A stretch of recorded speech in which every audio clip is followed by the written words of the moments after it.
Hello students, generation next শিক্ষা সমাধান বাংলা চ্যানেলের নতুন ভিডিও দিয়ে আজকে তোমাদেরকে স্বাগত। তো অনেক দীর্ঘ প্রতীক্ষার পর ডব্লিউবিজেই তরফ থেকে ঘোষণা করা হয়েছে যে ডব্লিউবিজেই রেজাল্ট তোমাদের এবছর কোন দিন আসতে চলেছে, অর্থাৎ 7ই তোমার আগস্ট রেজাল্টের দিন ডিক্লেয়ার হয়ে গেছে অলরেডি। তো আশা করি তোমরা মোটামুটি এতদিন ধরে একটা ফ্রাস্ট্রেশনের মধ্যে ছিলে যে অ্যাডমিশন কবে হবে, প্রসেস কবে শুরু হবে। তো আফটার অল তোমরা সেই ডেটটা পেয়ে গেছো। এরপরে যেটা নেক্সট স্টেপ, অর্থাৎ কি কি ডকুমেন্টস তোমাদের জন্য রেডি করতে হবে সেটা তোমাদের অনেকের আইডিয়া হয়তো আছে, অনেকের নেই। তো যাই হোক, আজকে ভিডিওটিতে আমি তোমাদের সেই সমস্ত কনসেপ্ট গুলো ক্লিয়ার করে দিতে চাইছি। তো আসো আমরা জেনে নেব যে তোমার ডব্লিউবিজেই কাউন্সিলিং বা অ্যাডমিশনের জন্য তোমার কি কি ডকুমেন্টস তোমার লাগবে, অর্থাৎ কিছু ডকুমেন্টস তোমার কাছে আছে, আবার কিছু হয়তো তোমাদের তৈরি করতে হবে। তো কি কি তৈরি করতে হবে সেগুলো আজকে বিস্তারিত ভিডিওটিতে আমরা জেনে নেব। তো চলো জেনে নেওয়া যাক যে কি কি ডকুমেন্টস লাগছে। তো প্রথমেই জেনে নেব যে আমরা যে ডকুমেন্টস গুলো তোমাদের কাছে থাকে, অর্থাৎ যেগুলো তোমাদের বানাতে হবে না কিন্তু রেডি রাখতে হবে। তো সেই ডকুমেন্টস গুলো প্রথমেই যেটি আছে সেটি হচ্ছে তোমার ক্লাস 10 এর মার্কশিট লাগছে। তারপরে তোমার লাগছে অ্যাডমিট কার্ড। ঠিক আছে, ক্লাস 10 এর তোমার মার্কশিট আর অ্যাডমিট কার্ড এই দুটো লাগছে। ক্লাস 12 এ তোমার মার্কশিটটা লাগছে। আর এছাড়া তোমার যাদের তোমার সার্টিফিকেট আছে, অর্থাৎ ইডব্লিউএস সার্টিফিকেট বা এসসি এসটি তোমার যেটা কাস্ট ক্যাটাগরি যে সার্টিফিকেট আছে সেগুলো তোমাকে রেডি করে রাখতে হচ্ছে। এছাড়া তোমার পিডব্লিউএস সার্টিফিকেট, এটা তোমার কিন্তু আছে অলরেডি বানানো। এগুলো তো বানানোর দরকার পড়ে না, তাই আমি এগুলো মেনশন করছি না। এগুলো অলরেডি তোমরা প্রিপেয়ার হয়ে আছো, এগুলো তোমরা জানো যে এগুলো লাগবে। তো নেক্সট স্টেপে আমরা জেনে নেব যে এরপরে কোন কোন ডকুমেন্টস আছে যেগুলো তোমাদের হয়তো অনেকের বানানো নেই কিন্তু বানাতে হবে। তো প্রথমেই যে সার্টিফিকেটটি বানাতে হবে সেটি হচ্ছে তোমার কিন্তু হচ্ছে ওসিআই সার্টিফিকেট, অর্থাৎ তোমার ওভারসিজ ইন্ডিয়ান সিটিজেন যেটা হয়, মানে ইন্ডিয়ান বাইরে যে সমস্ত স্টুডেন্টরা আছে তারা যদি মনে হয় যে এখানে মানে পড়াশোনা করতে চাইছে ওয়েস্ট বেঙ্গলের মধ্যে, তাদের জন্য। এটা সব সমস্ত স্টুডেন্টদের জন্য নয়, স্পেসিক্যালি কিছু স্টুডেন্টদের জন্য এই সার্টিফিকেটটা বানাতে হবে। এছাড়া তোমার লাগছে হচ্ছে ডব্লিউবি ডোমিসাইল সার্টিফিকেট, এটা অবশ্যই একটা কিন্তু ইম্পর্টেন্ট একটা ডকুমেন্টস। এছাড়া তোমার লাগছে টিএফডব্লিউ সার্টিফিকেট, অর্থাৎ টিউশন ফিজ ওয়েভিয়ার। তোমার যদি টিউশন ফিজ মনে হয় যে তোমার কিছু কম করতে হবে সেই জন্য, অর্থাৎ যাদের বিলো তোমার 2.5 লাখ, অর্থাৎ 2.5 লাখের কম যাদের তোমার ফ্যামিলি ইনকাম আছে, তো তাদের জন্য এই সার্টিফিকেটটা, অর্থাৎ তোমার টিএফডব্লিউ এই সার্টিফিকেটটা বানাতে হবে। আচ্ছা, নেক্সট যেটা সেটা হচ্ছে মেডিকেল সার্টিফিকেট। মেডিকেল সার্টিফিকেট অর্থাৎ তোমার কোনো ধরো এমবিবিএস যে ডক্টর আছে যিনি হয়তো কোনো মানে প্রাইভেট মানে তোমার প্র্যাকটিস করছেন কিন্তু কোনো হসপিটালের সাথে যুক্ত আছেন, তো এরকম কোনো ডক্টরের কাছ থেকে তুমি তোমার মেডিকেল সার্টিফিকেটটা বানিয়ে রাখো। কেননা এই সমস্ত যে ডকুমেন্টস গুলোর কথা বললাম এগুলো বানাতে একটা কিন্তু টাইম লাগে। তো সেই টাইমটা হয়তো তোমরা সেই মুহূর্তে, অর্থাৎ রেজাল্ট বেরোনোর পর হয়তো তোমরা হাতে পাবে না। তাই আমি আগে থেকে তোমাদের এই সার্টিফিকেট গুলো, অর্থাৎ এই ডকুমেন্টস গুলোর কথা বলে রাখছি। নেক্সট যে ডকুমেন্টসটার জন্য তোমরা প্রিপারেশন থাকতে হবে সেটি হচ্ছে তোমার registration certificate of counselling. Counselling এর জন্য এই সার্টিফিকেট গুলো লাগছে। আচ্ছা, এরপরে নেক্সট স্টেপে আমরা জেনে নেব যে আর কি কি তোমার লাগছে।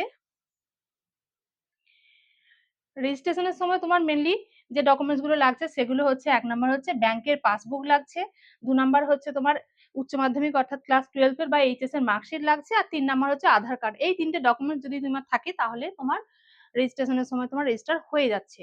ঠিক আছে, আর কিভাবে রেজিস্ট্রেশন হবে সেটা তোমরা অবশ্যই জানো যে কিভাবে তোমাদের ডব্লিউবি মানে যখন রেজাল্ট এসে যাবে ডব্লিউবি জয়েন্ট এন্ট্রান্সে, তোমরা ওয়েবসাইট থেকে সমস্ত আরো ডিটেলস বা আরো এই সমস্ত ফর্ম গুলোর ব্যাপারে আরো ডিটেলস তোমরা ইনফরমেশন জেনে নিতে পারবে। তো এরপরে আমরা জেনে নেবো যে মেডিকেল সার্টিফিকেটের ব্যাপারে। মেডিকেল সার্টিফিকেটটা তোমার এই যে যেটা হচ্ছে তোমার প্রোফার্মা 2 তে আছে। ঠিক আছে, এইভাবে তোমার বানাতে হবে, যেটা এমবিবিএস ডক্টরের কাছ থেকে, যেটি অবশ্যই কিন্তু গভর্নমেন্ট রেজিস্টার্ড ডাক্তার হতে হবে, ওনার কিন্তু নিজস্ব রেজিস্টার্ড নাম্বার থাকতে হবে। সেখানে কিন্তু তোমরা এই তোমার মেডিকেল সার্টিফিকেটটা তোমাদেরকে ইমিডিয়েট বেসে বানাতে হবে। কেননা দেখো, একটা তখন রেজাল্ট আসবে, তোমার হাতে সময়টা খুবই কম থাকবে, তাই প্রিভিয়াস তোমাকে এগুলো অবশ্যই বানিয়ে নিতে হবে। এরপরে যেটি বানাতে হচ্ছে তোমাদের সেটি হচ্ছে কিন্তু অবশ্যই একটি ইম্পর্টেন্ট ডকুমেন্ট, যেটি হচ্ছে তোমার কিন্তু রেজিস্ট্রেশনের জন্য বা অ্যাডমিশনের জন্য খুব একটি কিন্তু ইম্পর্টেন্ট ডকুমেন্টস। তো সেটি হচ্ছে ডোমিসাইল সার্টিফিকেট। এটা সবাই জানো যে এর গুরুত্ব বা এর ইম্পর্টেন্স ঠিক কতটা।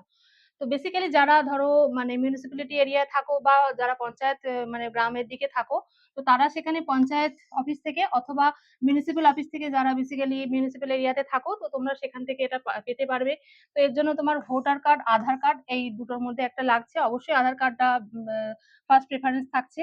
এবং তোমাকে রেসিডেন্সিয়াল সার্টিফিকেট, এগুলো কিন্তু সমস্ত তুমি তোমার লোকাল যে অফিস আছে, অর্থাৎ পঞ্চায়েত অফিস বলতে পারো অথবা তোমার লোকালিটি যে মিউনিসিপ্যাল অফিস আছে সেখান থেকে তোমরা এগুলো রেডি করতে হবে তোমাকে অলরেডি। তো এগুলো একটা সময় সাপেক্ষ ব্যাপার। তো এবার নেক্সট যেটা সেটা হচ্ছে ডোমিসাইল সার্টিফিকেট তোমরা কিভাবে বানাতে পারবে, একটা হচ্ছে তোমার প্রোফার্মা 1-এ। প্রোফার্মা 1-এ কারা বানাতে পারবে, যে যারা ধরো লাস্ট ইয়ার মানে এবছর যারা ফ্রেশার নও, অর্থাৎ লাস্ট ইয়ার তোমরা ড্রপ আউট দিয়েছো বা তারও আগের বছর তোমরা প্রিভিয়াস ইয়ারের আছো, তো সেই সমস্ত স্টুডেন্টদের জন্য কিন্তু এই প্রোফার্মা যেটা A1 ফর্ম, এটা তোমরা কিন্তু অ্যাপ্লাই করবে। আর প্রোফার্মার A2 যেটি আছে সেটি হচ্ছে কিন্তু যারা এবছর একদম কারেন্ট স্টুডেন্ট, যেটা এবছর 2025-এ যারা এক্সাম দিয়েছো ক্লাস 12-এ, তাদের জন্য হচ্ছে এই ফর্মটি।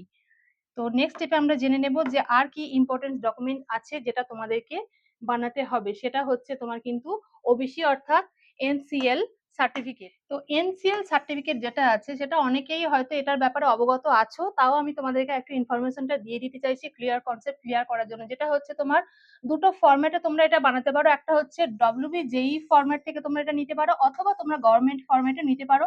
তো বেস্ট অপশন অবশ্যই হতে পারে যদি তুমি গভর্নমেন্ট ফরম্যাটে এটা বানাতে চাও, কারণ এটা তোমার সমস্ত ফিল্ডেই কাজে আসতে পারে। তো এটা অবশ্যই তোমরা কোথা থেকে পারবে, না বিডিও অফিস, এসডি অফিস বা ডিএম অফিস থেকে তোমরা এগুলো কালেক্ট করতে পারবে।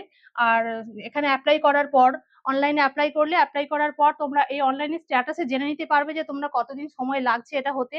কেননা যেহেতু তোমায় বলে রাখলাম হাতে সময়টা খুবই কম পাবে রেজাল্ট আসার পরে কাউন্সিলিং এর জন্য বা তোমার রেজিস্ট্রেশনের জন্য, তো সেই হিসেবে কিন্তু তোমার এটা একটা লেন্দি প্রসেস আছে। ইমিডিয়েট বেসেই তোমরা এটা বানিয়ে রেখে দাও আগে থেকে, ঠিক আছে? তো বিডিও অফিস, এসডি অফিস বা ডিএম অফিসে গিয়ে তোমরা এটা একটা অ্যাপ্লাই করে নাও অনলাইনে। আর তোমরা এটা স্ট্যাটাসটা অনলাইনে জেনে নিতে পারবে, কিন্তু তোমাদের এটা ডিস্ট্রিবিউশন হবে, অর্থাৎ তোমাদের এটা কালেক্ট করতে হবে কিন্তু বিডিও অফিস থেকে, ঠিক আছে? প্রত্যেক স্টুডেন্টদেরই এটা বিডিও অফিস থেকে কিন্তু তোমরা কালেক্ট করতে পারবে। তো এগুলোর জন্য বেসিক্যালি তোমার কি কি লাগছে সেটা আমি বলে দিই। তো যেটা হচ্ছে তোমার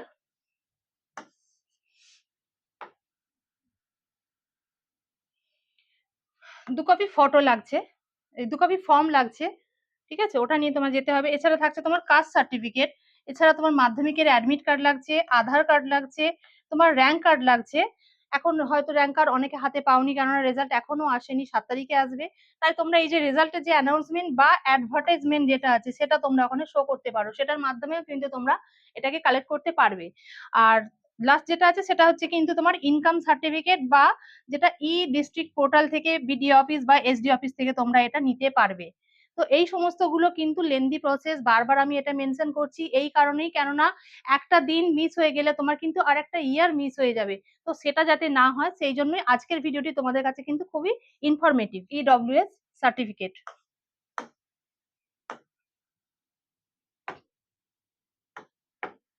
তো ইডব্লিউএস সার্টিফিকেট তোমার কিন্তু এটা অনলাইনে অ্যাপ্লাই করতে হবে। অনলাইনের এইটা হচ্ছে তোমার ওয়েবসাইট, এখান থেকে তোমরা অনলাইনে অ্যাপ্লাই করে নেবে। এরপরে তোমরা হার্ড কপি কিন্তু পাবে বিডিও অফিস থেকে।